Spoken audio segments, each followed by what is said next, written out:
যে বিষয়ে আলোচনা করব সেটা হলো সন্তানের অধিকার। একটা সন্তান শৈশব থেকে কিভাবে গড়ে তুলব, আমরা একজন আদর্শ সভ্য সন্তান হিসাবে তাকে কিভাবে প্রতিষ্ঠিত করব এবং আগুন থেকে কিভাবে বাঁচাতে পারি সেই চেষ্টা করব। আমরা কথাবার্তা না বলে মনোযোগ দিয়ে পুরো আলোচনাটা শোনার চেষ্টা করব ইনশাআল্লাহ। আমি সহ আমাদের সকলের ফায়দা হবে বলে আমরা আশা করছি ইনশাআল্লাহ। সন্তানের অধিকার, দুনিয়াতে আসার পর সন্তান ছেলে হতে পারে, মেয়ে হতে পারে।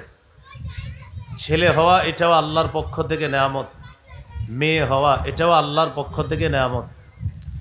মেয়ে হোক ছেলে হোক শুকরিয়া আদায় করা। 25 পারা 7 নম্বর পৃষ্ঠা সূরাতুশ শুরা 49-50 নম্বর আয়াতে আল্লাহ বলেন, লিল্লাহি মুলকুস সামাওয়াতি ওয়াল আরদ, আসমান জমিনের রাজত্ব আল্লাহর। ইয়াখলুকু মা ইয়াশা, তিনি যা ইচ্ছা তা সৃষ্টি করেন। ইয়াহাবু লিমান ইয়াশাউ ইনাসা, তিনি যাকে ইচ্ছা কন্যা সন্তান দান করেন। ওয়ায়াহাবু লিমান ইয়াশাউ যুকুর, তিনি যাকে ইচ্ছা ছেলে সন্তান দান করেন। আও ইউযাউযুহুম যুকরানা ওয়া ইনাসা, তিনি যাকে ইচ্ছা ছেলে মেয়ে উভয়টা দান করেন। ওয়ায়াজআলু মান ইয়াশাউ আকীমা, তিনি যাকে ইচ্ছা তাকে বন্ধা বানান, ছেলেও দেন না মেয়েও দেন না। আয়াতের শিক্ষা, সন্তানের আলোচনায় প্রথম আল্লাহ মেয়ের আলোচনা করেছেন, এরপরে আল্লাহ ছেলের আলোচনা করেছেন, এরপরে আল্লাহ বলেছেন কাউকে আল্লাহ ছেলে মেয়ে উভয়টা দান করেন। আবার বলেছেন ছেলেও দিবে না মেয়েও দিবে না, একচ্ছত্রই ক্ষমতার মালিক একমাত্র আল্লাহ। আমাদের সমাজের কুসংস্কার, মেয়ে হলে চেহারা কালো করা হয়।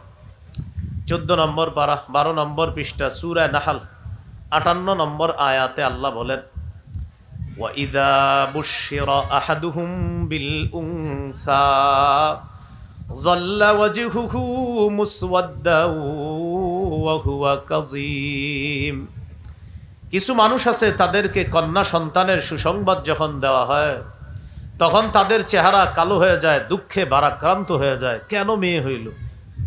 অথচ মেয়ে হওয়া এটা আল্লাহর ফায়সালা, ছেলে হওয়া আল্লাহর ফায়সালা, উভয়টা আল্লাহর নেয়ামত। এই নেয়ামতে শুকরিয়া আদায় করা। আল্লাহ আমাদের সকলকে ছেলে হোক মেয়ে হোক সর্বহালতে আল্লাহর শুকরিয়া আদায় করার তৌফিক দান করেন।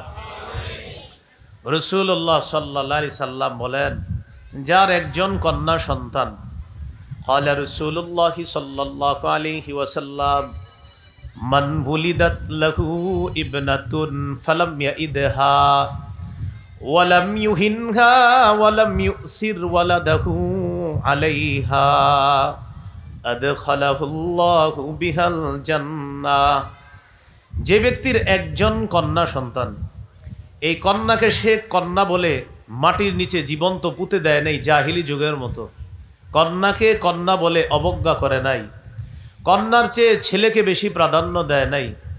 আল্লাহ রসুল বলেন, এই এক কন্যার কারণে আল্লাহ তাআলা বাবাকে জান্নাতে প্রবেশ করাবেন।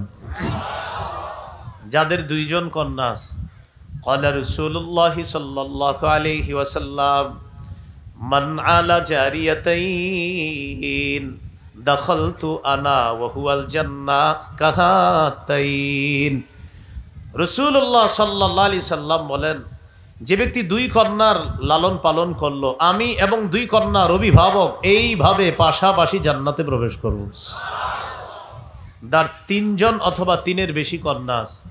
ক্বালা রাসূলুল্লাহ সাল্লাল্লাহু আলাইহি ওয়াসাল্লাম, মান কানাত লাহু সালাসু বানাত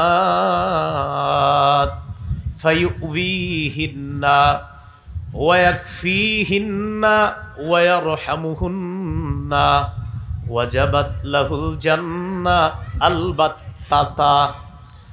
রাসূলুল্লাহ সাল্লাল্লাহু আলাইহি সাল্লাম বলেন, যার 3 জন কন্যা সন্তান, এই কন্যাকে অভিভাবক আশ্রয় দিয়েছে, কন্যার জন্য যথেষ্ট হয়ে গেছে, কন্যাকে মায়া স্নেহ মমতা দান করেছে, এই অভিভাবকের জন্য অবধারিতভাবে জান্নাত ওয়াজিব হয়ে যায়।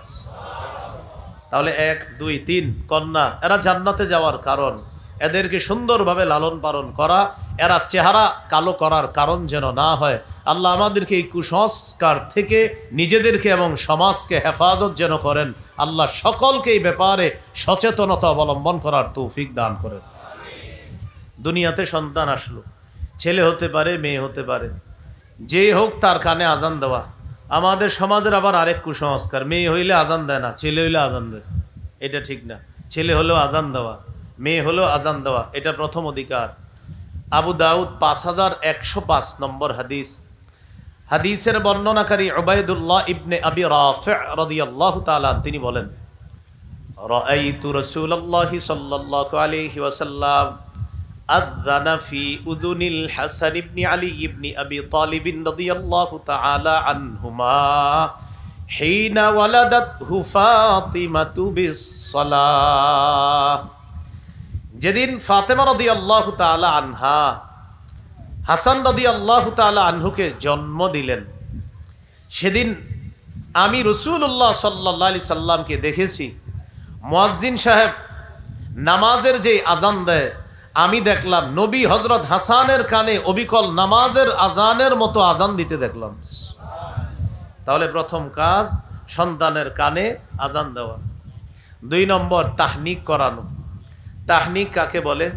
কোনো আল্লাহওয়ালা বুজুর্গের মুখ থেকে খেজুর চাবানো লালা নবজাতকের মুখে দিবেন। এই লালা সর্বপ্রথম তার পেটে যেন যায়। সামান্য একটু খেজুরের অংশ মুখের ভিতরে তালুর মধ্যে লাগায় দিবেন। সহিহ বুখারী 3909 নম্বর হাদিস। আসমা রাদিয়াল্লাহু তাআলা আনহা তিনি সন্তান সম্ভবা, আসন্ন প্রসবা নারী, মানে যার সন্তান হয়ে যাবে যে কোনো সময়। তিনি বলেন, খরজতু ওয়া আনা মুতিম্মুন, আমি মক্কা থেকে হিজরতের উদ্দেশ্যে রওনা করলাম, তখন আমি আসন্ন প্রসবা। আসন্ন প্রসবার সহজ বাংলা হলো যে কোনো সময় আমার সন্তান হয়ে যেতে পারে। রওনা করার পর আমি ভাবলাম পথিমধ্যেই হয়তো কোথাও আমার প্রসব বেদনা উঠবে, আল্লাহ চাইলে সন্তান হয়ে যাবে, কিন্তু সন্তান হয় না। ফানাজালতু বিকুবা, আমি মদিনার কুবা নামক এলাকায় গেলাম। কুবা ওই এলাকা যে এলাকায় রাসূলুল্লাহ সাল্লাল্লাহু আলাইহি সাল্লাম 14 দিন অবস্থান করে সেখানে একটা মসজিদ নির্মাণ করেন। সেই মসজিদের নাম মসজিদে কুবা। ও হজ উমরা যাওয়ার পর যেই হোটেলে বা যেই বাসায় থাকবেন, ওই বাসায় ওযু করে মসজিদে কুবায় গিয়ে 2 রাকাত সালাত আদায় করবেন। আল্লাহ আপনাকে একটা উমরা করার সওয়াব দান করবেন। আসমা রাদিয়াল্লাহু তাআলা আনহা বলেন, কুবা এলাকায় অবতরণ করার পর ফাওয়ালাতুহু, আমি আমার ছেলে আব্দুল্লাহ ইবনে জুবায়েরকে জন্ম দিলাম। আমার সন্তানকে জন্ম দেওয়ার পর আমি তাকে নিয়ে রাসূলুল্লাহ সাল্লাল্লাহু আলাইহি সাল্লামের কাছে গেলাম। যাওয়ার পর ফাওয়াদাতুহু ফি হাজরি, আল্লাহ রাসূলের কোলে আমার ছেলেটাকে দিলাম। ফাদা বিতামরা, রাসূলুল্লাহ সাল্লাল্লাহু আলাইহি সাল্লাম খেজুর আনাইলেন। ফামাদাগহা, নবীজি খেজুর চাবাইলেন। ফাতাফালা ফিহি, আব্দুল্লাহ ইবনে জুবায়েরের মুখে খেজুর চাবানো একটু লালা একটু থুতু মুবারক নবী দিয়ে দিলেন। ওয়াহান্নাকাহু বিতামরা, একটু খেজুর তার মুখের ভিতর তালুতে লাগায় দিলেন। হাদিসে আসছে, ফাকানা আউওয়ালা শাইইন দাখালা বাতনা আব্দুল্লাহি রিকু রাসূলিল্লাহি সাল্লাল্লাহু আলাইহি ওয়াসাল্লাম। আমার ছেলে আব্দুল্লাহর পেটে দুনিয়ার কোনো খাদ্য সর্বপ্রথম যায় নাই। সর্বপ্রথম খাদ্য হিসাবে আমার ছেলে আব্দুল্লাহর পেটে আল্লাহ রসুলের থুতু মুবারক গিয়েছে। এটাকে তাহনিক বলে। এটাকে কি বলে? ফাকানা আউওয়ালা মাউলুদিন উলিদা ফিল ইসলাম। এখানে একটা তথ্য মনে রাখা, আব্দুল্লাহ ইবনে জুবায়ের হলেন হিজরতকারী সাহাবীদের প্রথম সন্তান। হিজরত করে সাহাবায়ে কেরাম মক্কা থেকে মদিনায় যাওয়ার পর তাদের প্রথম যেই সন্তানটা হয়েছে, এই সন্তানের নাম এই আব্দুল্লাহ ইবনে জুবায়ের, যিনি আসমা রাদিয়াল্লাহু তাআলা আনহার সন্তান, জুবায়ের রাদিয়াল্লাহু তাআলা আনহুর সন্তান, আবু বকর সিদ্দিক রাদিয়াল্লাহু তাআলা আনহুর কন্যার ঘরের ছেলে অর্থাৎ নাতি সম্পর্কে আবু বকর সিদ্দিক তিনি হন নানা। তাহলে এ হলো 2 নম্বর তাহনিক করা। 3 নম্বর, এই সন্তানের জন্য আমরা বরকতের দোয়া করা, যারা দেখতে যাবে চাচা মামা খালু তারা গিয়ে বরকতের দোয়া করা। আবু দাউদের হাদিস 5106 নম্বর হাদিস, আয়েশা সিদ্দিকা রাদিয়াল্লাহু তাআলা আনহার বর্ণনা, তিনি বলেন কানা রাসূলুল্লাহ সাল্লাল্লাহু আলাইহি ওয়াসাল্লাম ইউতা বিসসিবিয়ান ফায়াদউ লাহুম বিল বারাকা। রাসূলুল্লাহ সাল্লাল্লাহু আলাইহি সাল্লামের কাছে নবজাতক শিশুদেরকে আনা হতো, তিনি তাদের জন্য বরকতের দোয়া করতেন। আমরা নবজাতককে দেখলে তার জন্য আমরাও বরকতের দোয়া করব। আমরা দোয়াটা কিভাবে করতে পারি? আপনাদের কষ্ট না হলে আমার সাথে বলতে পারেন, বলেন জাআলাহুল্লাহু মুবারাকান আলাইকা ওয়া আলা উম্মতি মুহাম্মাদ সাল্লাল্লাহু আলাইহি ওয়াসাল্লাম। আল্লাহ তাআলা এই নবজাতককে তোমার জন্য গোটা জগতের উম্মতে মুহাম্মদীর জন্য বরকত বানিয়ে দেন। এভাবে আমরা দোয়াটা করতে পারি। আরবি মনে থাকলে ভালো, না হলে বাংলায় বলা, আল্লাহ এই শিশুকে তোমার জন্য, তার মায়ের জন্য, গোটা জগতের উম্মতে মুহাম্মদ সাল্লাল্লাহু আলাইহি সাল্লামের জন্য আল্লাহ যেন বরকত বানিয়ে দেয়, এইভাবে দোয়া করা। এ হলো 3 নাম্বার। 4 নাম্বার, শিশু সন্তান কান্না করলে তার কান্না থামিয়ে দেওয়া। মা ডেকডেকসি ধুইতে গিয়েছে, মা রান্নার কাজে আছে, মা নামাজে দাঁড়িয়েছে, শিশুটা কান্না করা শুরু করছে, আপনি গিয়ে বাবা তার কান্না থামিয়ে দেওয়া, এটা শিশুর অধিকার। সহিহ বুখারী 668 নম্বর হাদিস, আবার 868 নম্বর হাদিসও আছে। এই হাদিসের মধ্যে আছে রাসূলুল্লাহ সাল্লাল্লাহু আলাইহি সাল্লাম বলেন, ইন্নী লাআকুমু ইলাস সালাহ ফাউরিদু আন উতাওয়িলা ফিহা ফাসমাউ বুকাআস সাবী ফাআতাজাওয়াজু ফি সালাতি কারাহিয়াতান আন আশুক্কা আলা উম্মিহি।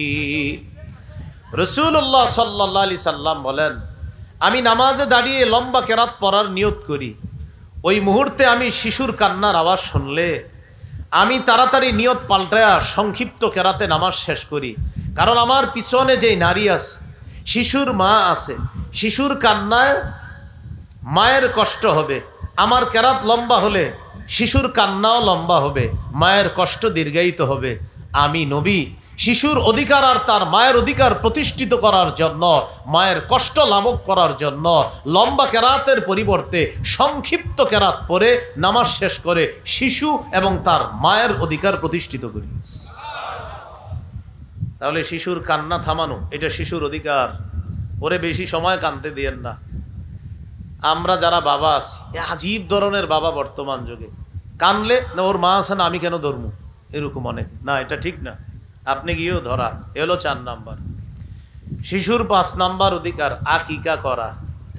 ক্বালা রাসূলুল্লাহ সাল্লাল্লাহু আলাইহি ওয়াসাল্লাম, ইন্নাল ইয়াহুদা তাউক্কু আনিল গুলাম ওয়া লা তাউক্কু আনিল জারিয়া ফাউক্কু আনিল গুলামি শাতাইন ওয়া আনিল জারিয়াতি শাতান।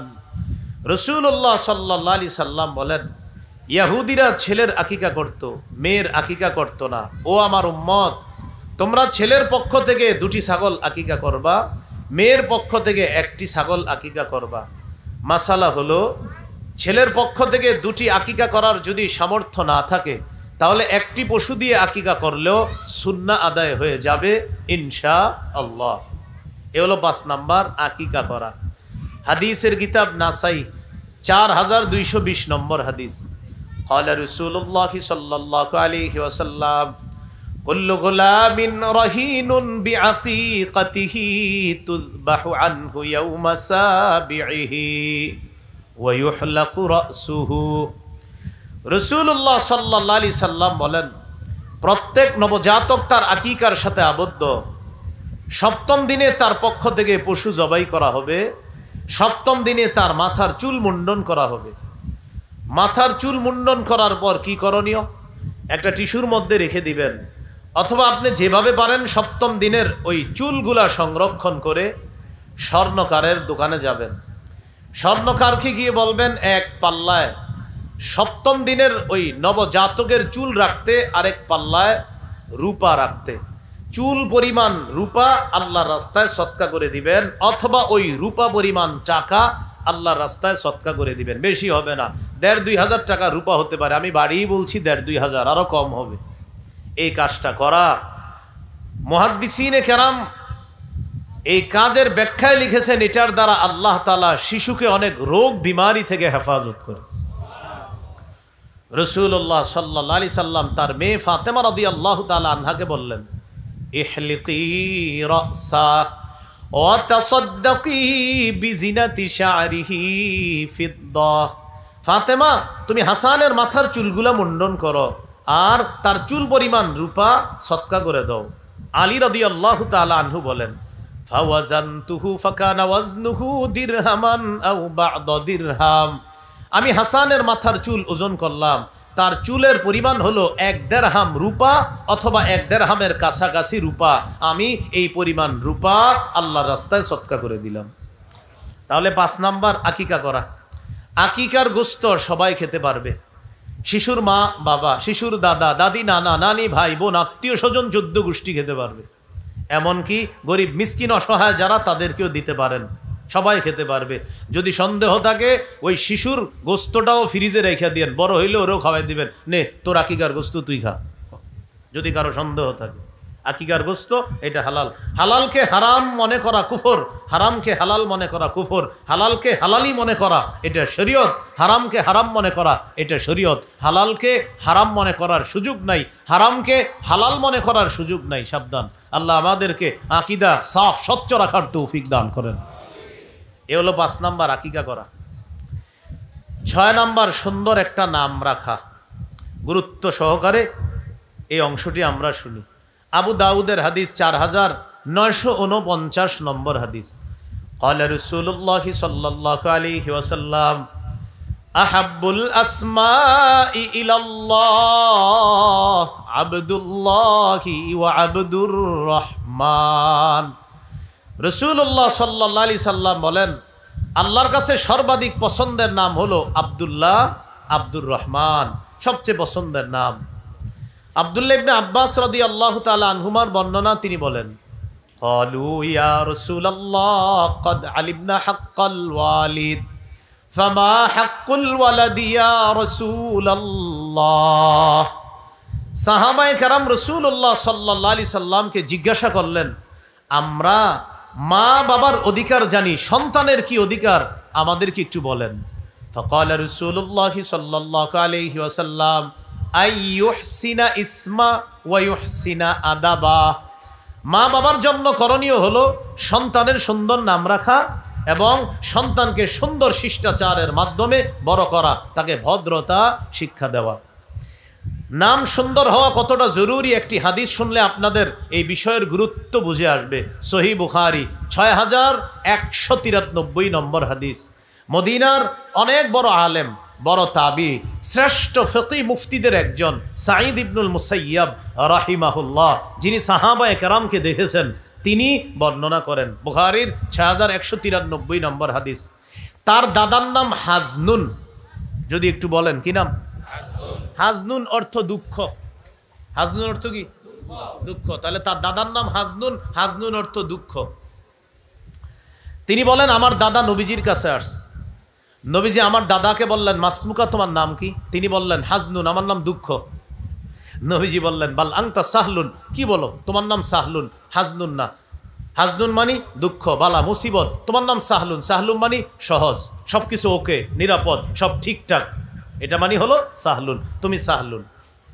তিনি জবাব দিলেন, মা আনা বিমুগাইরিন ইসমান সাম্মানিহি আবি। ওগো আল্লাহ রসুল, আমার আব্বা আমার নাম রাখছে যেই নাম, এই নাম আমি পাল্টাতে পারবো না। আমার আব্বা নাম রাখছে হাজনুন, আমি এই নাম পাল্টাতে পারবো না। তাহলে বাবা কি নাম রাখছে? হাজনুন, এই জন্য বাবার দেয়া নাম পাল্টাইতে পারবে না। সাঈদ ইবনুল মুসাইয়াব বলেন, আমার দাদা নবীজি বলার পরেও এই নাম না পাল্টানোর কারণে ফামা জালাতিল হুজুনাতু ফিনা বাদু, আমাদের বংশে পরবর্তীতে দুঃখ দুর্দশা লেগেই থাকতো। দাদার নাম ছিল দুঃখ, নবী বলছিলেন নামটা পাল্টাইতে, দাদা পাল্টায় নাই। দাদার এই নামের প্রভাব আমাদের পরবর্তী প্রজন্ম থেকে প্রজন্মের মধ্যে পড়েছে, দুঃখ দুর্দশা লেগেই থাকতো। এখান থেকে বোঝা যায় নামের প্রভাব বংশের উপর পড়ে। তাই নাম রাখার ক্ষেত্রে সর্বাধিক সতর্কতা অবলম্বন করা, আলেমদের পরামর্শ নিয়ে নাম রাখার চেষ্টা করা। কথা কি বুঝে আসছে? দেখছেন গুরুত্বপূর্ণ হাদিস কিন্তু বুখারীর 6193 নম্বর হাদিস। এই হাদিস থেকে বুঝলাম যে দাদা নামটা পাল্টায় নাই, নবী বলছে পাল্টায় নাই, যে আমাদের বংশে সবসময় দুঃখ লেগে থাকতো। এই গেল 6 নাম্বার। 7 নাম্বার, শিশু সন্তানকে উপনামে ডাকা। উপনামের চর্চা এখন আর হয় না, আগে হইতো মুসলমান সমাজে উপনামের চর্চা। উপনাম কি? আবু তাহের, আবুল কাসেম, আবু উমায়ের, এগুলাকে বলে উপনাম। আবু দাউদের হাদিস 4969 নম্বর হাদিস। হাদিসের বর্ণনাকারী আনাস ইবনে মালিক রাদিয়াল্লাহু তাআলা তিনি বলেন, রাসূলুল্লাহ সাল্লাল্লাহু আলাইহি সাল্লাম আমাদের বাসায় প্রায় সময় আসতেন। আমার এক ভাই ছিল, এই ভাইয়ের নাম হলো আবু উমাইর। আমার ভাইয়ের একটা ছোট্ট পাখি ছিল, এই পাখিটা আরবি হলো, আমার ভাইয়ের একটা পাখি ছিল কানা লাহু নুগরুন। নুগরুন মানে হলো একটা পাখি ছিল। কানা ইয়ালআবু বিহি, আমার ভাই এই পাখির সাথে খেলাধুলা করত। একদিন নবীজি আমাদের বাসায় আসছে, আসার পর রাআহু রাসূলুল্লাহ সাল্লাল্লাহু আলাইহি সাল্লাম হাজিনা, আমার ভাইকে দেখলেন, আমার ভাইয়ের মনটা খারাপ। فقال رسول الله صلى الله عليه وسلم ما شأنه। রাসূলুল্লাহ সাল্লাল্লাহু আলাইহি সাল্লাম জিজ্ঞাসা করলেন, ওর কি হয়েছে, ওর মন খারাপ কেন? পরিবারের লোকেরা জবাব দিল, মাতা নুগরুহু ইয়া রাসূলুল্লাহ, হুজুর তার পাখিটা মারা গেছে। নবীজি বললেন, আচ্ছা পাখি মারা যাওয়ার কারণে মন খারাপ। এবার নবীজি তাকে খুশি করার জন্য বললেন, ইয়া আবা উমাইর মা ফাআলান নুগাইর। মিল আছে দেখেন, ইয়া আবা উমাইর মা ফাআলান নুগাইর। ছন্দের মতো মিলায়া দুটি বাক্য বললেন। এই বাক্যের অনুবাদ হলো, ও আবু উমাইর, কি হলো ছোট্ট পাখিটির? ছোট্ট পাখিটি কি করলো, কোথায় গেল? এই কথা ছন্দর আকারে বলার পর ওই শিশুটার মন খুশি হয়ে গেছে। এইভাবে নবী দুটি বাক্য বলার কারণে তার মনটা দুঃখ দুর্দশা অবস্থা থেকে একটু আনন্দ আর প্রফুল্লে ভরপুর হয়ে উঠল। এইভাবে উপনামে শিশুদেরকে ডাকা, এটাও একটা সুন্নাহ, যদিও আমাদের মাঝে এখন চর্চা হয় না। বাকি মাদ্রাসায় কিতাব যেদিন পড়াই সব হুজুররা, ওই দিন এটা চর্চা হয়। কিতাবের লেখকের নাম এটা, তার কুনিয়ত এটা, তার লকব এটা। কুনিয়ত মানি উপনাম, লকব মানি উপাধি। এখনো চর্চা হয় আমাদের। হ্যাঁ, এই হলো 7 নাম্বার। 8 নাম্বার গুরুত্বপূর্ণ শিশুর অধিকার। শিশু বারবার মাটিতে পড়ে গেলে তাকে উঠানো, যেন হাঁটুতে কষ্ট না পায়। হাঁটা শিখাইতে গিয়ে বারবার যেন হাঁটুতে কষ্ট না পায়। আবু দাউদের হাদিস 1109 নম্বর হাদিস। জুমার নামাজের খুতবা দিতেছে রাসূলুল্লাহ সাল্লাল্লাহু আলাইহি সাল্লাম, পৃথিবীর শ্রেষ্ঠ খতিব খুতবা দিতেছে। খতবানা রাসূলুল্লাহ সাল্লাল্লাহু আলাইহি ওয়াসাল্লাম فأقبل الحسن والحسين رضي الله تعالى عنهما। নবীজি জুমার মিম্বরে খুতবা দিতেছে। জুমার নামাজের খুতবা চলাকালীন অবস্থায় হাসান হুসাইন রাদিয়াল্লাহু আনহুমা তখনও ছোট, তারা দুইজন মসজিদে আসছে। ফায়াসুরানি ওয়া ইয়াকুমান, হাসান হুসাইন বারবার মাটিতে পড়ে যায়, আবার ওঠে, আবার পরে আবার ওঠে। তখন মসজিদ ছিল মাটির মসজিদ, বারবার পরে আবার ওঠে, বারবার পরে আবার ওঠে। নবীজি খুতবা থামায়া দিলেন, নাজালা, মিম্বর থেকে নামলেন, আখাযাহুমা, নাতি দুইজনকে জড়ায়া ধরলেন, কোলে নিলেন, সাইদা বিহিমাল মিম্বার, তাদেরকে নিয়ে মিম্বরে উঠে বাকি খুতবা আল্লাহ রাসূল শেষ করলেন। ওই যে বারবার পড়ে যাচ্ছে, হাদিসের শেষে নবী বলেন, লাম আসবির, আমি সহ্য করতে পারি নাই, নাতিরা বারবার পড়ে যাচ্ছিল, ওরা পড়ে যাওয়াটা আমার কাছে কষ্ট লাগতেছিল, তাই আমি তাড়াতাড়ি ওদেরকে ধরলাম। খুতবা থামিয়ে আল্লাহ রাসূল শিশুর অধিকার প্রতিষ্ঠিত করছে। তাহলে হাঁটুতে যেন বেশি ব্যথা না পায়, হলো 8 নাম্বার। 9 নাম্বার, পোশাকের কালার ইত্যাদির ক্ষেত্রে যথেষ্ট সতর্কতা অবলম্বন করা শিশুর। আব্দুল্লাহ ইবনে আমর রাদিয়াল্লাহু তাআলা আনহুমার বর্ণনা, তিনি বলেন, রাআহু রাসূলুল্লাহ সাল্লাল্লাহু আলাইহি সাল্লাম ওয়া আলাইহি সাওবানি মুআসফারান। রাসূলুল্লাহ সাল্লাল্লাহু আলাইহি সাল্লাম আব্দুল্লাহ ইবনে আমর রাদিয়াল্লাহু তাআলা আনহুমাকে দেখলেন, তার শরীরে দুইটা কুসুম রঙের জামা ছিল। প্রিয় ভাইয়ারা, কোন রঙের জামা? কুসুম রং। বলেন আবার কি রং? ফাকালা রাসূলুল্লাহ সাল্লাল্লাহু আলাইহি ওয়াসাল্লাম হাদিহি সিয়াবুল কুফফার ফালা তালবাসহা। রাসূলুল্লাহ সাল্লাল্লাহু আলাইহি সাল্লাম বললেন, এগুলা কাফেরদের পোশাক, এগুলা তুমি আর পরবা না। এই কুসুম রঙের পোশাক আর পরবা না, এগুলা কাফেরদের পোশাক। এগুলো 9 নাম্বার। পোশাক কালার ইত্যাদির ক্ষেত্রে, বিশেষ করে ছেলে শিশুদের পোশাকের কালারের ক্ষেত্রে যথেষ্ট সতর্কতা অবলম্বন করতে হবে। মেয়েদের কালারে ছাড় আছে, কিন্তু ছেলেদের কালারে আপনাকে সচেতন হতে হবে। 10 নাম্বার, সতর ঢেকে রাখে এমন পোশাকে শিশুকে অভ্যস্ত করা। সূরা আরাফের 26 নম্বর আয়াতে আল্লাহ বলেন, ইয়া বানি আদামা কদ আনজালনা আলাইকুম লিবাসাই ওয়ারি সাওআতিকুম ওয়ারিশা। হে আদম সন্তান, আমি তোমাদেরকে পোশাক দিলাম, যে পোশাক তোমাদের লজ্জাস্থান ঢেকে রাখে এবং এটা সৌন্দর্যতার কারণ। ওয়ালিবাসুত তাকওয়া যালিকা খায়র। তাকওয়ার পোশাক সর্বোত্তম পোশাক। শৈশব থেকে শিশুর সতর ঢাকা এমন পোশাক আমরা তাকে পরাবো। দেখবেন 1.5-2 বছরের বাচ্চাকে যদি হাঁটু ঢেকা এরকম প্যান্ট পরা শিখান, ও যখন লম্বা হয়, ওর প্যান্ট ছোট হয়, তখন দেখবেন ও খালি প্যান্ট টানে, ওর হাঁটু ঢাকার চেষ্টা করে। ওর মস্তিষ্কে বসে গেছে, আল্লাহ বসিয়ে দিয়েছেন যে আমার না হাঁটুটা ঢাকা থাকে, এখন ঢাকা না কেন? শুকরিয়া আদায় করবেন যে আমার রব আমার শিশু সন্তানের বুঝ দিয়ে দিছে হাঁটু ঢাকা রাখতে হয়। এ হলো 10 নাম্বার। 11 নাম্বার, সাদা পোশাকে অভ্যস্ত করা। সাদা পোশাক সর্বোত্তম পোশাক। আবু দাউদের 4061 নম্বর হাদিস, ক্বালা রাসূলুল্লাহ সাল্লাল্লাহু আলাইহি ওয়াসাল্লাম ইলবাসু মিন সিয়াবিকুমুল বায়াজ ফাইন্নাহা খায়রু সিয়াবিকুম। রাসূলুল্লাহ সাল্লাল্লাহু আলাইহি সাল্লাম বলেন, তোমরা তোমাদের পোশাকের মধ্য থেকে সাদা পোশাক পরিধান করবা, কেননা এটা সর্বোত্তম পোশাক। ওয়াকাফিনু ফিহা মাউতাকুম। তোমাদের মধ্যে যারা মৃত তাদেরকেও সাদা পোশাক পরাবা। কি শিখলাম? জীবিতরাও সাদা পোশাক পরবা, মৃতদেরকেও সাদা পোশাক পরিধান করাইবা। এই জন্য জীবিত অবস্থায় সাদা পোশাক পরলে আপনার যেন মাঝে মাঝে মনে হয় আমি জীবিত সাদা পোশাক পরে আসি, মারা যাওয়ার পর আমার আত্মীয় স্বজনরা আমাকে সাদা পোশাকেই কবরে রেখে আসবে। এই হলো 11 নাম্বার। 12 নাম্বার, ওলামা হজরতরা বলা দরকার নাই। ওলামা হজরত আমাদের শ্রদ্ধাভাজন, তারা আমাদেরকে শিখাবে। আপনারা যারা আছেন ছাত্র, আমার মতো ছাত্র ভাই, আপনারা একটু বলেন এমন পোশাক পরিধান না করানো যেই পোশাক অহংকার প্রদর্শন করে। এটা 12 নাম্বার। তাহলে অহংকার প্রকাশ পায় এমন পোশাক থেকে শৈশব থেকে শিশুকে দূরে রাখা। ক্বালা রাসূলুল্লাহ সাল্লাল্লাহু আলাইহি ওয়াসাল্লাম কুলু ওয়াশরাবু ওয়াতাসাদ্দাকু ওয়ালবাসু মা লাম ইউখালিতহু ইসরাফুন আও মাখিলা। রাসূলুল্লাহ সাল্লাল্লাহু আলাইহি সাল্লাম বলেন, তোমরা খাও, তোমরা পান করো, তোমরা দান করো, তোমরা পোশাক পরিধান করো, যতক্ষণ অপচয় না হয়, অহংকার প্রদর্শন না হয়। খাও তবে অপচয় যেন না হয়, অহংকার প্রদর্শন যেন না হয়।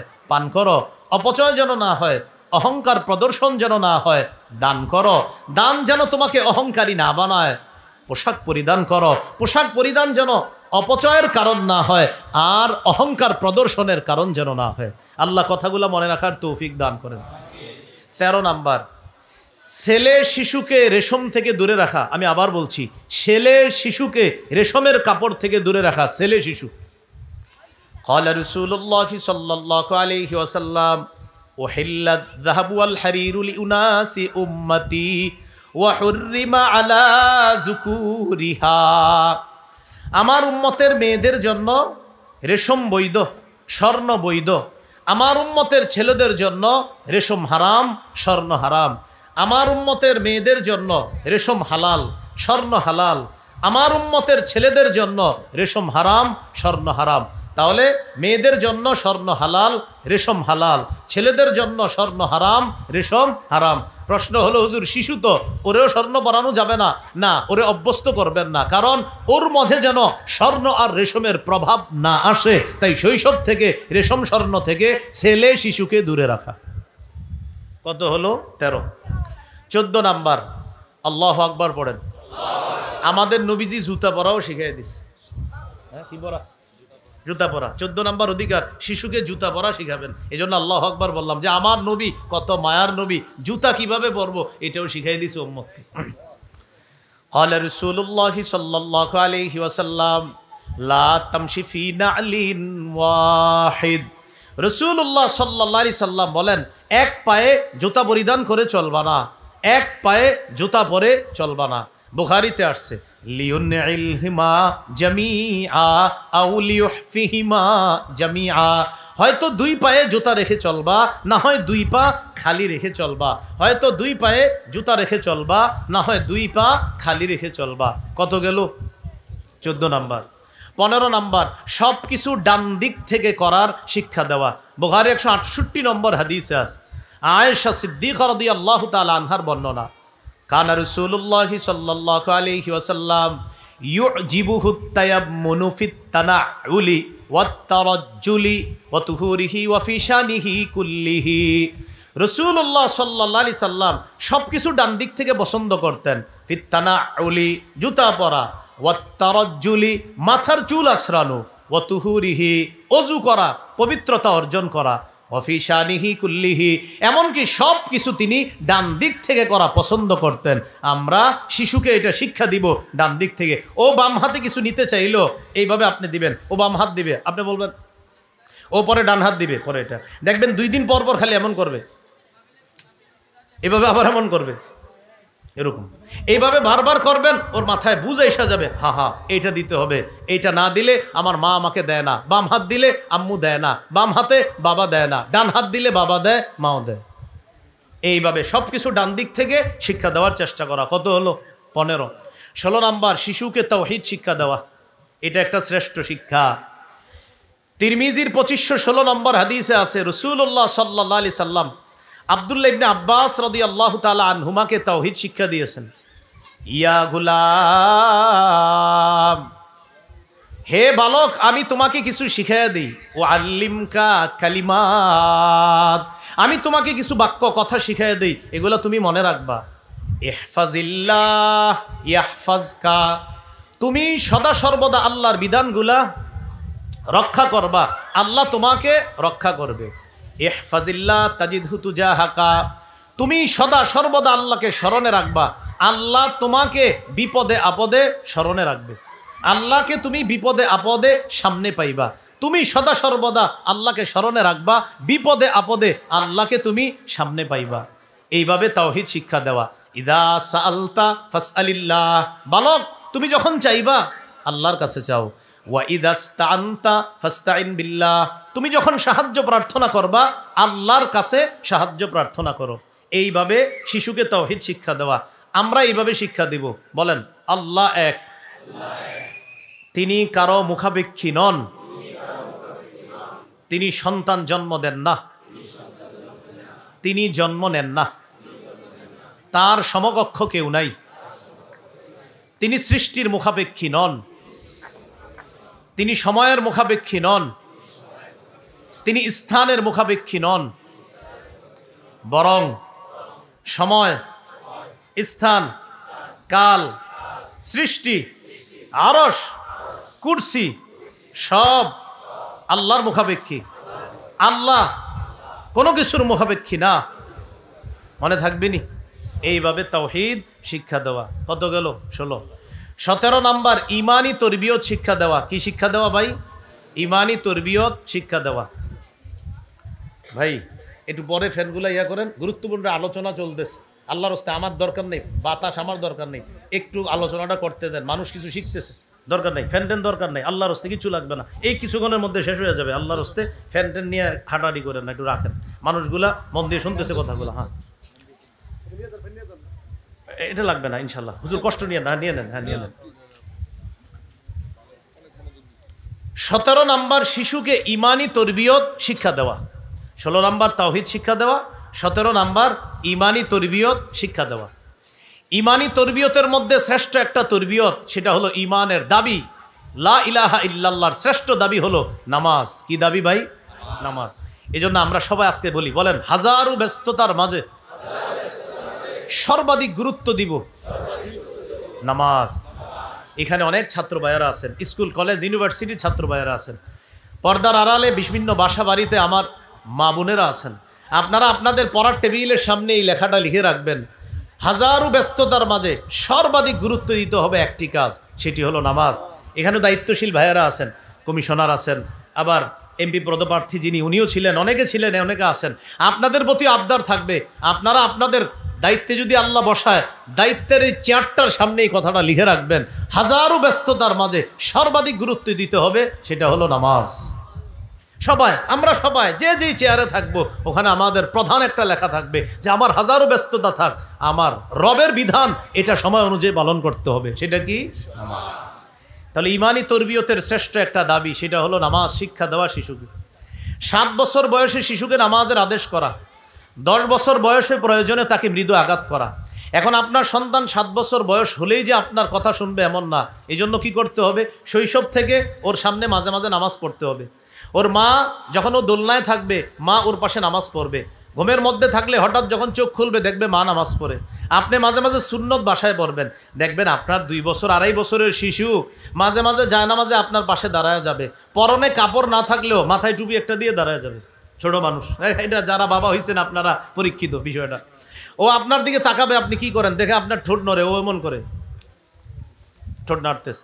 রুকুতে যাওয়ার পর এইভাবে তাকায়, আপনি কি করেন দেখে আপনি কি জানি পড়তেছেন, তো ঠোঁট নাড়ায়। সালাম ফিরানোর পর ও আপনার দিকে তাকায়, দেখে আপনি কি জানি পড়েন। হঠাৎ আপনার আঙ্গুলের দিকে লক্ষ্য করে দেখে আপনি এইভাবে কি যেন গণতেছেন, ও আঙ্গুল এমন করে। মাশাআল্লাহ, বলেন সুবহানাল্লাহ।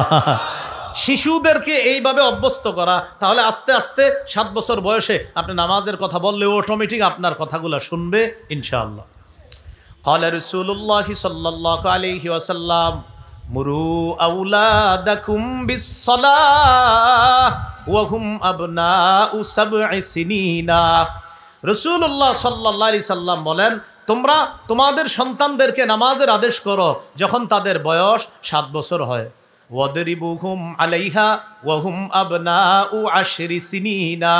তাদের বয়স যখন 10 বছর হয় তখন প্রয়োজনে তাদেরকে মৃদু আঘাত করো। এই হলো 17 নাম্বার। 18 নাম্বার, মসজিদে শিশুর উপস্থিতিকে গুরুত্ব দেওয়া।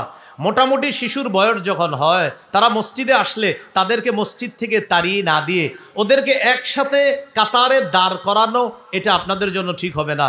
অভিভাবক যারা শিশুদেরকে মসজিদে আনেন, ওদেরকে একসাথে দাঁড়াতে দিবেন না, কারণ 4-5 জন শিশু একসাথে নামাজে দাঁড়াইলে আপনাদের সবার খবর আছে কিন্তু। এজন্য ওদেরকে কি করবেন? অভিভাবক একজন ওই কোনায় দাঁড়াবেন, আরেকজন খাম্বার পাশে দাঁড়াবেন, আরেকজন আরেক শিশুকে নিয়ে আরেক কোনায় দাঁড়াবেন। আপনারা অভিভাবকরা যখন রুকুতে যাবেন, ওদের নেটওয়ার্ক ঠিক থাকে, এইভাবে এমন করে নেটওয়ার্ক ঠিক রাখে, কিন্তু দুষ্টামি করতে পারে না, কারণ দূরে আছে তো। এইভাবে ওদের উপস্থিতি মসজিদে গুরুত্ব দেওয়া। কত নাম্বার এটা?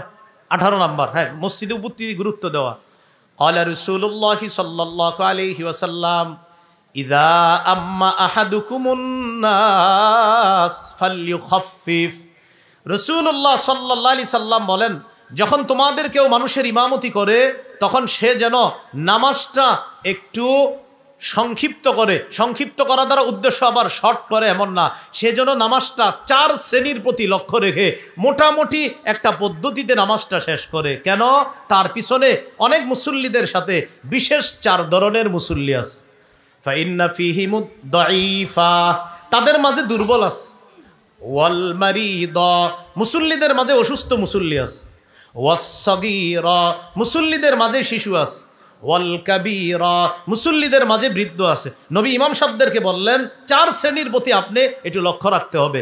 আপনার পিছনে দুর্বল আছে, আপনার পিছনে অসুস্থ ব্যক্তি আছে, আপনার পিছনে শিশু আছে, আপনার পিছনে বৃদ্ধ আছে। তাহলে শিশুর উপস্থিতি নামাজে গুরুত্ব দেওয়া, এটা হাদিস দ্বারা বোঝা যায়। আল্লাহ নবী ইমামকেও বললেন শিশুর উপস্থিতি গুরুত্ব দেওয়া দরকার। কত হলো? 18।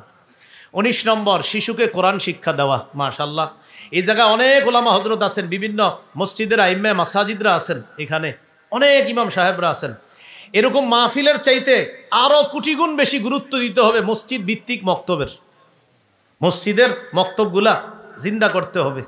আমাদের এই মসজিদের মক্তবগুলা যদি জিন্দা করতে না পারি, আমাদের সন্তানগুলা শেষ হয়ে যাবে। মসজিদ ভিত্তিক মক্তব হতে পারে, বা মাদ্রাসার নামেও মাদ্রাসা হতে পারে, মসজিদের আশেপাশে হোক। বাচ্চাদের জন্য আলাদা একটা কোরআন শিক্ষার ব্যবস্থা থাকতে হবে। ওই বাচ্চা, যেই বাচ্চা ওর মা বাবা ওরে ডাক্তার বানাইতে চায়, ওর মা বাবা ওরে ইঞ্জিনিয়ার বানাইতে চায়, সেই সন্তান যেন মসজিদ থেকে বিশুদ্ধ কোরআনের শিক্ষাটা নিতে পারে। এটা আমি বলছি, এই হাজারো মাহফিল করার চাইতে মসজিদের মক্তবের গুরুত্ব আল্লাহর কসম অনেক বেশি উপকার হবে। এটা খুব জরুরি বিষয়। অনেক ইমাম সাহেবরা আছেন, মসজিদের কমিটি সভাপতি সাহেবরা আছেন, দায়িত্বশীলরা আছেন, আপনারা এলাকায় এই গুরুত্বটা বাড়ান। বিশেষ করে ব্যাপকভাবে শিশুদের মক্তবের শিক্ষাটা, অর্থাৎ এক শিশু তো মাওলানা হবে, মুফতি হবে, সে তো মাদ্রাসায় চলে আসলো, কিন্তু আরেকটা শিশু আছে, ওর বাবা ওরে ডাক্তার বানাইতে চায়, ওর বাবা ওরে ইঞ্জিনিয়ার বানাইতে চায়, তো এই শিশুটা যেন আপনার কাছ থেকে বিশুদ্ধ কোরআনের শিক্ষাটা নিতে পারে। এটা আমরা খুব গুরুত্ব দিব, সবাই এলাকাবাসী সবাই বলি ইনশাআল্লাহ। হ্যাঁ, এটা চাঙ্গা করতে হবে। ফজরের পর হতে পারে, আসরের পর হতে পারে, অথবা ইমাম সাহেব বা মুয়াজ্জিন সাহেব যারা আছে তারা যখন পারে, যেইভাবে পারে ওইভাবে, সভাপতি সাহেব, সেক্রেটারি সাহেব যারা আছেন, আপনারা মিলেমিশে পরামর্শ করে, আপনাদের হাতে পায়ে জোর করে বলছি আমি, এই মসজিদ ভিত্তিক মক্তবের ব্যাপক শিক্ষার প্রয়োজনীয়তা, গুরুত্ব এটা উপলব্ধি করে আপনারা এটার গুরুত্বটা আরো বাড়ানোর চেষ্টা করেন। আল্লাহ তৌফিক দান করেন। 19 নম্বর, কোরআন শিক্ষা দেওয়া। তিরমিজির হাদিস 2909, 2910 এই হাদিসের মধ্যে আছে, ক্বালা রাসূলুল্লাহ সাল্লাল্লাহু আলাইহি ওয়াসাল্লাম খায়রুকুম মান তাআল্লামাল কুরআনা ওয়া আল্লামা। তোমাদের মধ্যে সর্বোত্তম ওই ব্যক্তি যে কোরআন শিখে অন্যকে শিখায়। বাচ্চাকে পড়াইতেছে, হুজুরে হামজা লাম জবর আল, হামিম জবর হাম, আল হাম, দাল পেশ দু, আল হামদু, ছোট্ট একটা বেত নিয়ে পড়াইতেছে, যা তুই যা, আব্দুর রহিমের দিকে পড়, নুন জবর না, সদ জবর স না স, র জবর র না স র, যা যা তুই যা, আব্দুর রহিমের দিকে পড়, বা জবর বা, শিন জবর শাহ বা শাহ, রা দুই পেশ রুন বা শারুন। নবীজি বলেন খায়রুকুম খায়রুকুম খায়রুকুম। এই যে শিখছো আর শিখাইতেছো, তোমাদেরকে আমি পৃথিবীর সর্বোত্তম বলে ঘোষণা করলাম। খায়রুকুম।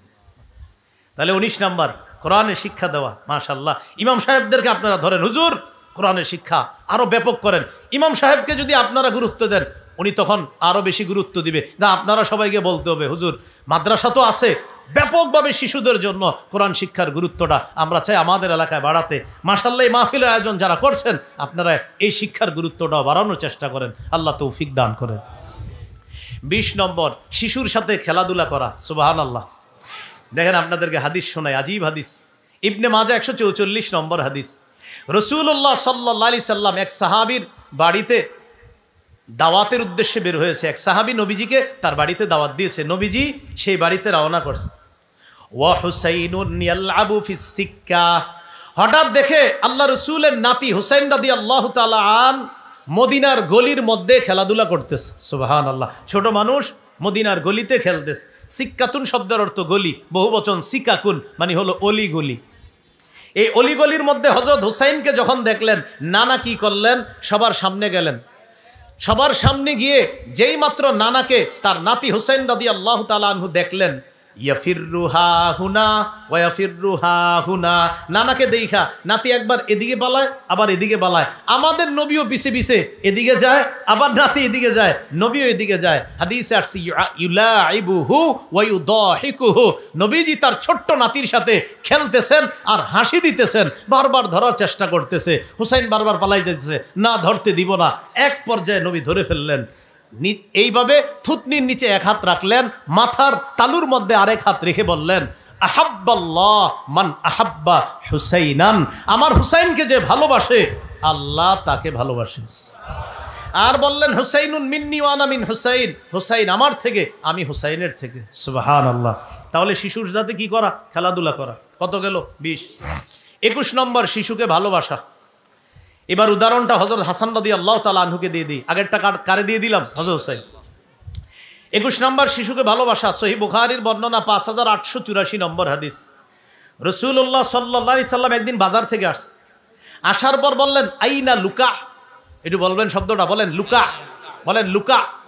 নবীজি বললেন লুকা কোথায়, আমার লুকা কোথায়? লুকা অর্থ হ্যাংলা পাতলা শিশু। লুকা অর্থ হ্যাংলা পাতলা শিশু, মানে আমার হ্যাংলা পাতলা ভাই কোথায়, আমার হ্যাংলা পাতলা শিশু কোথায়, হাসান কোথায়? হযরত হাসান রাদিয়াল্লাহু তাআলা আনহু আসার পর ইলতাজামাহ, নবীজি তাকে জড়ায়া ধরে বললেন আল্লাহুম্মা ইন্নী উহিব্বুহু, আল্লাহ আমি হাসানকে খুব ভালোবাসি। ফাহিব্বা, আল্লাহ হাসানকে আপনিও ভালোবাসেন। ও আহিব্বা মান ইউহিব্বু, আল্লাহ আমার হাসানকে যে ভালোবাসবে আপনি তাকে ভালোবাসেন। তাহলে শিশুকে কি করা? ভালোবাসা। কত গেল? 21। 22 নাম্বার, শিশুকে রানে বসানো। রানে আপনার দুজন ছোট্ট ছোট্ট শিশু, একটা ছেলে একটা মেয়ে, ছেলের শুধু রানে বসাবেন এমন না, ছেলেকে এক রানে, ছোট্ট মেয়েটাকে আরেক রানে বসাবেন। সহিহ বুখারীর বর্ণনা 6003 নম্বর হাদিস, উসামা ইবনে যায়েদ রাদিয়াল্লাহু তাআলা আনহুর বর্ণনা। তিনি বলেন উসামা ইবনে যায়েদ সম্পর্কে আল্লাহ রাসূলের নাতি, পালক পুত্রের ঘরের নাতি। তাহলে পুত্রের ঘরের নাতি সম্পর্কে কি হবে? দাদা। উসামা ইবনে যায়েদ রাদিয়াল্লাহু তাআলা আনহু বলেন কানা রাসূলুল্লাহ সাল্লাল্লাহু আলাইহি ওয়াসাল্লাম ইয়াখুযুনি ওয়া ইউকঈদুনি আলা ফাখিজিহি ওয়া ইউকঈদুল হাসানা আলা ফাখিজিহিল উখরা। নবীজি আমাকে ধরে এক রানের উপর বসাইতেন, আরেক রানের উপর হযরত হাসানকে বসাইতেন। তাহলে হাসানের সম্পর্কে হয় নানা, আর হযরত উসামার সম্পর্কে হয় দাদা। তাহলে দাদা তার নাতিকে এক রানে বসাইলেন, আর নানা তার নাতিকে আরেক রানে বসাইলেন। হযরত হাসান হলেন রাসূল সাল্লাল্লাহু আলাইহি সাল্লামের মেয়ের ঘরের নাতি, আর হযরত উসামা ইবনে যায়েদ হলেন পালক পুত্র যায়েদ বিন হারেসার ঘরের নাতি। তো দুইজনের দুই ডানে বসানোর উপর ইয়াজুম্মুহুমা, দুইজনকে এইভাবে মিলাইলেন। মিলানোর পর বুকের সাথে এইভাবে জড়ায়া ধরে বললেন আল্লাহুম্মা রহামহুমা ফাইন্নী আরহামুহুমা। আল্লাহ আমার এই দুই নাতি, আমি তাদেরকে খুব ভালোবাসি, আপনি তাদের প্রতি দয়া করেন, তাদের প্রতি রহম করেন। তাহলে রানে বসানো শিশুকে, এটা শিশুর অধিকার। কত গেল? 22। শিশুর 23 নম্বর অধিকার, শিশুকে চুমু দেওয়া। বলেন শিশুকে কি করা? হ্যাঁ, শিশুকে চুমা দেওয়া। সহিহ বুখারীর বর্ণনা 5997 নম্বর হাদিসের বর্ণনা, আকরা ইবনে হাবেস রাদিয়াল্লাহু তাআলা আনহুর বর্ণনা। তিনি বলেন ইন্নালি আশারাতাম মিনাল ওয়ালাদ মা ক্বাব্বালতু আহাদাম মিনহুম। তিনি বলেন আমার 10 জন সন্তান আছে, আমি কাউরে কখনো চুমা দেই না। রাসূলুল্লাহ সাল্লাল্লাহু আলাইহি সাল্লাম বললেন তুমি এটা কি বলো, তোমার সন্তানদেরকে চুমা দাও না? বলে না হুজুর। নবীজি বললেন মান লা ইয়ারহাম লা ইউরহাম, যে দয়া করে না তার প্রতি দয়া করা হয় না। তোমার শিশুদেরকে যদি তুমি দয়া না করো, আল্লাহ তোমার প্রতি দয়া করবে কিভাবে? তুমি শিশুদেরকে চুমু দিবা, আদর করবা, তাহলে আল্লাহ তোমার প্রতি দয়া করবে, আল্লাহ তোমাকে মায়া করবে। 24 নম্বর, শিশুকে স্নেহ করা। তিরমিজির 1920 নম্বর হাদিসের বর্ণনা, ক্বালা রাসূলুল্লাহ সাল্লাল্লাহু আলাইহি ওয়াসাল্লাম লাইসা মিন্না মান লাম ইয়ারহাম সগীরানা ওয়া লাম ইয়ারিফ শারাফা কাবীরিনা। নবীজি বলেন যারা শিশুকে স্নেহ করে না আর বড়কে শ্রদ্ধা করে না, সে আমাদের অন্তর্ভুক্ত না। যারা শিশুকে স্নেহ করে না, বড়কে শ্রদ্ধা করে না, তারা আমাদের অন্তর্ভুক্ত না। তাহলে ভাই শুধু নিজের শিশুকে স্নেহ করবেন এমন না, অন্যের শিশুকেও স্নেহ করবেন। কিছু মানুষ আছে অন্যের শিশুরা তারে দেখলে ভয় পায়, এমন একটা চেহারা নিয়ে থাকে, মনে হয় যে উনি এশিয়া মহাদেশ পরিচালনা করে, এরকম একটা ভাব নিয়ে থাকে। এরকম না করা, শিশুদেরকে দেখলে একটা হাসি দেওয়া, ওরে বুঝানো আপনি তারে মায়া করতেছেন, এইভাবে একটা হাসি দেওয়া। কত গেল? 24 নম্বর গেল। 25 নম্বর, ভালো কোনো খাবার শিশুকে অগ্রাধিকার দেওয়া। সাহাবায়ে কেরাম কি করতেন? গাছের প্রথম ফলটা নবীজিরই দিতেন, যেটা এখনো অনেক মানুষ বিভিন্ন মাদ্রাসার ইতিমখানায় প্রথম ফলটা দেয়, বড় আলেমকে, বড় পীর সাহেবকে প্রথম ফলটা নিয়ে যায়। হাদিসে আসছে ইজা উতিয়া বিবাকুরাতিল ফাকিহা। বাকুরাতুল ফাকিহা অর্থ হলো গাছের প্রথম ফল। যখন নবীজির কাছে আনা হতো, নবীজি দোয়া করতেন আল্লাহ এই প্রথম ফলে এটাতেও বরকত দেন, আর এই গাছের শেষ ফলেও আপনি বরকত দান করেন, তুমি খাও। সুবহানাল্লাহ। কত গেল? 25। 26 নাম্বার, শিশুর সাথে সত্য কথা বলা। ওর সাথে ছলে বলে কৌশলেও মিথ্যা কথা বললেন না। আব্বু এদিকে আসো মজা দিব, আসার পরে দেন নাই, এই মিথ্যা কথা বললেন না। বাবা এদিকে আসো মজা দিব, দেন নাই। চলো তোমাকে খেলনা কিনে দিই, দেন নাই, এই মিথ্যা কথা বললেন না। যা বলবেন সত্য বলবেন। আবু দাউদের 4991 নম্বর হাদিস, আব্দুল্লাহ ইবনে আমের রাদিয়াল্লাহু তাআলা আনহুর বর্ণনা। তিনি বলেন দাআতনি উম্মি ওয়া রাসূলুল্লাহি সাল্লাল্লাহু আলাইহি ওয়াসাল্লাম ফি বাইতিনা। নবীজি আমাদের বাসায় ছিলেন, ওই অবস্থায় আমার আম্মা আমাকে ডাক দিলেন। আমার আম্মা আমাকে ডাক দিয়ে বললেন, তাআল উতিকা, বাবা এদিকে আসো, তোমাকে কিছু দিব। নবীজি আমার আম্মাকে বললেন, মা আরাদতি আন তুতিহি, এই তুমি তোমার ছেলেকে ডাকছো, কি দিবা, আসলে কিছু দিবা? তিনি জবাব দিলেন, উতিহি তামারান ইয়া রাসূলুল্লাহ, হুজুর আমি আমার ছেলেকে খেজুর দিব। ফাকাল রাসূলুল্লাহি সাল্লাল্লাহু আলাইহি ওয়াসাল্লাম, লাউলাম তুতিহি শাইআ কুতিবাত ইনদাল্লাহি মিনকি কাযিবা, তুমি যদি তোমার ছেলেকে ডাকার পর কিছু না দিতা, তোমার নামে আল্লাহর খাতায় একটা মিথ্যা কথা লেখা হয়ে যেত। তুমি তোমার ছেলেকে ডাকছো কিছু দেওয়ার জন্য, যদি না দিতা তোমার নামে একটা মিথ্যা কথা লেখা হয়ে যেত। তাহলে ভাই এটা গুরুত্বপূর্ণ কথা, আমরা শিশুদেরকে ছলে বলে কৌশলেও মিথ্যা কথা বলবো না। বলেন ইনশাআল্লাহ? হ্যাঁ, মিথ্যা বললেন না, ঠিক আছে তো ইনশাআল্লাহ? এ হলো ২৬ নম্বর। ২৭ নম্বর, শিশুকে বালখিল্যতা করার সুযোগ দেওয়া। বালখিল্যতা কি? আপনার দাড়ি নিয়ে খেলবে, আপনার চুল নিয়ে খেলবে, আপনার জামা নিয়ে খেলবে, জামাটা টান দিবে, একটু সুযোগ দিয়েন। ও দাড়ি টান দিলে যতক্ষণ ব্যথা বেশি না পাইবেন একটু সুযোগ দিয়েন, বুঝছেন? এটাকে বলে বালখিল্যতা। সহিহ বুখারীর বর্ণনা ৫৯৯৩ নম্বর হাদিস, উম্মে খালেদ রাদিয়াল্লাহু তাআলা আনহার বর্ণনা, তিনি বলেন, আতাইতু রাসূলুল্লাহি সাল্লাল্লাহু আলাইহি ওয়াসাল্লাম মা আবি, আমি আমার আব্বার সাথে নবীজির কাছে গেলাম। ওয়া আলাইয়া কমিসুন আসফার, আমার গায়ে একটা হলুদ রঙের জামা ছিল। নবীজি আমার গায়ে হলুদ রঙের জামা দেখছে, মেয়ে মানুষ কিন্তু ছোট মানুষ। আমার জামা দেখা নবীজি বললেন, সানা সানা, একটু বলবেন নি শব্দটা, বলেন সানা সানা। সানা সানা মানে সুন্দর সুন্দর, সানা সানা এটা হাবশি ভাষা, এটা আরবি হলো হাসানা, সুন্দর সুন্দর, সানা সানা সুন্দর সুন্দর, বাহ বাহ বাহ সুন্দর। এই তো নবী বললেন সুন্দর সুন্দর, এটা কিন্তু মেয়ের জন্য। তো নবী বললেন হ্যাঁ সুন্দর সুন্দর। এটা বলার পর ওই মেয়েটা বলে, ফাজাহাবতু আলআবু বিখাতাবিন নুবুওয়া, আমি নবীজির কাদের এইখানে মোহরে নবুয়ত, যেটা নবীজির শেষ নবী হওয়ার দলিল, এই মোহরে নবুয়ত দেখা আমি এটা নিয়ে খেলাধুলা শুরু করলাম। নবীজির মোহরে নবুয়ত নিয়ে আমি খেলা শুরু করলাম।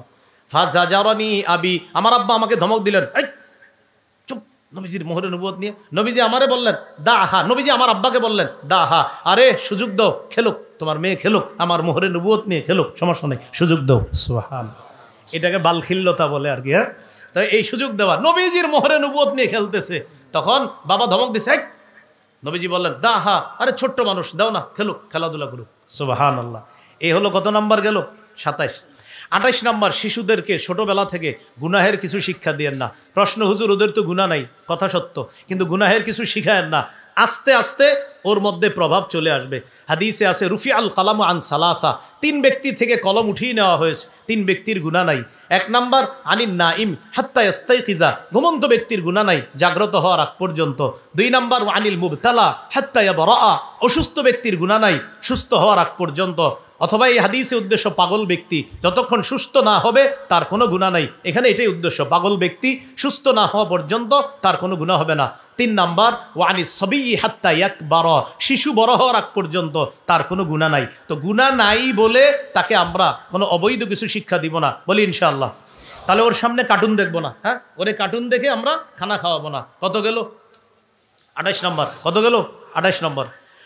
২৯ নম্বর, শিশুকে খেলাধুলায় দেখলে প্রথমে ডাইরেক্ট গিয়া জোর করে বাধা না দেওয়া, আস্তে ধীরে যদি কোনো কাজ থাকে বুঝিয়ে শুনিয়ে নিয়ে আসা, ডাইরেক্ট গিয়ে ধমকের সুরে কথা না বলা, যদি ছোট্ট মানুষ নাবালেগ হয়। প্রথমে গিয়ে কঠিনভাবে বাধা না দিয়ে আস্তে ধীরে বুঝিয়ে নিয়ে আসবেন। আনাস রাদিয়াল্লাহু তাআলা আনহু বলেন, নবীজি আমারে খুঁজতে খুঁজতে বাইর হইছে, একটা কাজে পাঠাইছিল, আমি কি করলাম, মাঝখানে দেখি অনেকে খেলতেছে, ওদের সাথে আমিও খেলাধুলা শুরু করলাম। কুনতু আলআবু মাআল গিলমান, আমি বাচ্চাদের সাথে খেলাধুলা শুরু করছি। নবীজি আমাদের কাছে আসছে, আয়েশা দেখে আমি খেলতেছি। নবীজি আমাদের দিকে তাকায় কি করলেন, সাল্লামা আলাইনা, আমরা যারা খেলতেছিলাম সবাইকে আল্লাহ নবী একটা সালাম দিলেন। সুবহান, সব খেলায় মগ্ন শিশুদেরকে একটা সালাম দিলেন। তারপর আস্তে ধীরে আমাকে ডেকে নবীজি একটা কাজে পাঠাইলেন। তাহলে খেলাধুলায় মগ্ন শিশুকে ডাইরেক্ট সরাসরি কঠিনভাবে বাধা না দিয়ে, তার মেধায় ইফেক্ট পড়তে পারে এমন কোনো সমস্যা না করে আস্তে ধীরে ওরে ওখান থেকে বুঝিয়ে আনার চেষ্টা করব। এই গেল ২৯ নম্বর। ৩০ নম্বর, শিশুকে ওর মা থেকে আলাদা করার চেষ্টা করব না। শিশুকে ওর মা থেকে আলাদা করার চেষ্টা না করা, হ্যাঁ, তালাক দেওয়া বা অনেক তোরে তোর শিশুর থেকে আলাদা করে দিব, আমার ছেলের মুখ তুই দেখবি না, মেয়ের মুখ তুই দেখবি না, এরকম না বলা। তিরমিজির হাদিস 1566 নম্বর হাদিস, ক্বালা রাসূলুল্লাহি সাল্লাল্লাহু আলাইহি ওয়াসাল্লাম মান ফাররাকা বাইনা ওয়ালিদাতিন ওয়া ওয়ালাদিহা ফাররাকাল্লাহু বাইনাহু ওয়া বাইনা আহিব্বাতিহি ইয়াউমাল কিয়ামাহ। যে ব্যক্তি কোনো শিশুকে আর তার মাকে আলাদা করে, আল্লাহ ওই ব্যক্তিকে আর তার প্রিয়জনদের মাঝে কিয়ামতের মাঠে আলাদা করে দিবে। নাউজুবিল্লাহ। যেই ব্যক্তি শিশুকে আর তার মাকে আলাদা করে, ওই ব্যক্তি আর তার প্রিয়জনদেরকে কিয়ামতের মাঠে আল্লাহ আলাদা করে দিবে, যে তোমাকে তোমার প্রিয়জনদেরকে দেখতে দিব না, তুমি কেন দুনিয়াতে একটা শিশুকে তার মা থেকে আলাদা করলা। কত গেল? 30। 31 নাম্বার, শিশু আর তার বাবা একসাথে বসে রয়েছে, আপনি হঠাৎ গিয়ে এই বাবা আর শিশুর মাঝখানে না বসা। ক্বালা রাসূলুল্লাহি সাল্লাল্লাহু আলাইহি ওয়াসাল্লাম লা ইয়াজলিসুর রাজুলু বাইনার রাজুলি ওয়া বাইনা ইবনিহি। তোমাদের কোনো ব্যক্তি যেন আরেক ব্যক্তি এবং তার সন্তানের মাঝে গিয়ে হঠাৎ না বসে। একটা ব্যক্তি তার ছেলে মেয়ে শিশু সন্তানকে নিয়ে বসে আছে, আপনি কি করলেন? আইসা শিশুরে সরাই দিয়া মাঝে আইসা বিশিষ্ট আপনি বসলেন, কান্না শুরু করে দিতে পারে, হ্যাঁ, ভয় পেয়ে যেতে পারে। এই জন্য আল্লাহ রাসূল সাল্লাল্লাহু আলাইহি ওয়াসাল্লাম বলেন, সাবধান, বাবার সাথে শিশু বসা, অভিভাবকের সাথে শিশু বসা, ওই ব্যক্তিকে আর তার শিশুর থেকে তুমি তাদেরকে আলাদা করে মাঝখানে বসবা না। এটা হলো 31 নম্বর। 32 নম্বর, শিশুর অধিকার। শিশু সন্তানের জন্য দোয়া করা। বলেন না, কি করা? শিশু সন্তানের জন্য দোয়া করা। হ্যাঁ, সহিহ বুখারীর বর্ণনা 6344 নম্বর হাদিস। আনাস রাদিয়াল্লাহু তাআলা আনহু বলেন, আমার আম্মা নবীজিকে বললেন, ইয়া রাসূলুল্লাহ খাদিমুকা আনাস, হুজুর আপনার খাদেম আনাস, আপনি একটু তার জন্য দোয়া করেন। উদউল্লাহ লাহু, হুজুর আল্লাহর কাছে একটু আনাসের জন্য দোয়া করেন। নবীজি দোয়া করলেন, আল্লাহুম্মা আকসির মালাহু ওয়া ওয়ালাদাহু, আল্লাহ আনাসের সম্পদে আপনি বরকত দান করেন, আনাসের সন্তানে আপনি বরকত দান করেন। ও বারিক লাহু ফিমা আতাইতাহুম, আল্লাহ আনাসকে যে সম্পদ আর সন্তান দান করবেন এদের মাঝেও আপনি বরকত দান করেন। আল্লাহ আনাসের সম্পদ বাড়ায়া দেন, আল্লাহ আনাসের সন্তান বাড়ায়া দেন, আর সন্তান আর সম্পদ যে দিবেন আল্লাহ, এই সন্তান সম্পদে আপনি বরকত দান করবেন। এই হাদিস থেকে একটা শিক্ষা, বর্তমান যে সম্পদ আপনার আছে, আল্লাহর কাছে বলা, আল্লাহ আমার নগদ সম্পদে আপনি বরকত দান করেন। আমার যে সম্পদটা বর্তমানে আছে, আপনার সম্পদ আছে, দোয়া করা, আল্লাহ আমার যে সম্পদ আছে, আমার সন্তান আছে, ওদেরকে আপনি ওদের হায়াতে, ওদের জীবনে আমার এই সম্পদে আপনি বরকত দান করেন। কথাগুলা মনে থাকবে তো ইনশাআল্লাহ? আল্লাহ তাআলা আমাদের সকলকে মনে রাখার তৌফিক দান করেন। কয় নম্বর গেল? 32। 33 নম্বর, সন্তানের জন্য বদদোয়া না করা। 32 নম্বর হলো দোয়া করা, 33 হলো বদদোয়া না করা।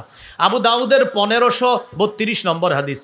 এই হাদিসের মধ্যে আছে, লা তাদউ আলা আনফুসিকুম ওয়ালা তাদউ আলা আওলাদিকুম ওয়ালা তাদউ আলা খাদামিকুম ওয়ালা তাদউ আলা আমওয়ালিকুম। তোমরা নিজেদের বিরুদ্ধে বদদোয়া করবা না, তোমরা সন্তানের বিরুদ্ধে বদদোয়া করবা না, তোমরা তোমাদের চাকর বাকর যারা আছে খাদেম তাদের বিরুদ্ধেও বদদোয়া করবা না, তোমরা তোমাদের সম্পদের বিরুদ্ধেও বদদোয়া করবা না, তোমরা চাকর বাকর যারা আছে তাদের বিরুদ্ধে বদদোয়া করবা না, সম্পদের বিরুদ্ধে বদদোয়া করবা না, নিজের বিরুদ্ধে বদদোয়া করবা না, আর সন্তানের বিরুদ্ধে বদদোয়া করবা না। তুই মরতে পারোস না, গাড়ির নিচে অ্যাক্সিডেন্ট করতে পারোস না, নাউজুবিল্লাহ, এগুলা বলে কিরে তোর চেহারা কেন দেখলাম, রাগ হইয়া মা বাপ বইলা ফেলে, এগুলা না বলা। কত নম্বর গেল?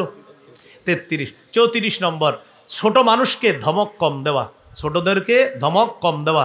সহিহ বুখারীর বর্ণনা 6038 নম্বর হাদিস। আনাস রাদিয়াল্লাহু তাআলা আনহু বলেন, খাদামতু রাসূলুল্লাহি সাল্লাল্লাহু আলাইহি ওয়াসাল্লাম 10 সিনিনা, আমি আল্লাহ রাসূলের 10 বছর খেদমত করছি। ফামা ক্বালা লি উফিন ওয়ালা লিমা সানাতা ওয়ালা আল্লাহ সানাতা, আমি নবীর 10 বছর খেদমত করছি, 10 বছরে কখনো বলে নাই উফ, 10 বছরে কখনো বলে নাই এটা কেন করেছ, 10 বছরে কখনো বলে নাই এটা কেন করনি। সুবহানাল্লাহ। 10 বছর খেদমত করেছি, কখনো আমার উপর বিরক্ত হয়ে বলে নাই আহা উফ, এরকম বলে নাই, কখনো বলে নাই এটা কেন করেছ, কখনো বলে নাই এটা কেন করনি। কয়টা হলো? 34টা। আরও 30টা আছে। 30 আর 34 কত হয়? 64টা। মোটামুটি শিশু বড় হওয়া পর্যন্ত এই 34টা আলোচনা এসে গেছে। বাকিগুলা হলো একটু বড় হওয়ার পরের আলোচনা, বাকি 30টা। আজকে এ পর্যন্তই, 34টা পর্যন্তই। আল্লাহ তাআলা আমাদের সকলকে যে কথাগুলো বলা হলো এই কথাগুলোর উপর আমল করার তৌফিক দান করেন। শিশুদেরকে এইভাবে আমরা বড় করে তুলব, জাহান্নাম থেকে নিজে এবং সন্তানকে বাঁচানোর চেষ্টা করব। সকলে বলি ইনশাআল্লাহ। সর্বশেষ আরেকটা কথা রাখবো, বলেন ইনশাআল্লাহ রাখবো। সবাই জোরে বলেন। সামনে যারা আছেন দাঁড়ানো বসা সবাই হাত তুলে বলেন কথা রাখবেন। রাখবেন তো? হাতগুলো তুলে রাখেন। আমি উঠার পরে কেউ এখান থেকে নড়বেন না, হাত রাখেন এইভাবে। আপনারা ওয়াদা করছেন সামনে যারা আছেন, হ্যাঁ, উঠবেন না। পরিবেশটা খুব সুন্দর একটা পরিবেশ হয়েছে, এটা আমরা রাখবো। এই পরিবেশের এখন আদব হলো মুসাফা না করা। মুসাফা করা ফজিলতের কাজ, কিন্তু এখন আদব হলো মুসাফা না করা। এজন্য আলোচক আছে, কথা বলবে ইনশাল্লাহ, আমরা উঠাউঠি করব না। আল্লাহ আমাদেরকে ধৈর্য সহকারে এই মাহফিলটা শেষ পর্যন্ত উপভোগ করার তৌফিক দান করেন। সুবহানাল্লাহি ওয়া বিহামদিহি, সুবহানাকাল্লাহুম্মা ওয়া বিহামদিক, আশহাদু আল্লা ইলাহা ইল্লা আনতা। আলহামদুলিল্লাহ, আমাদের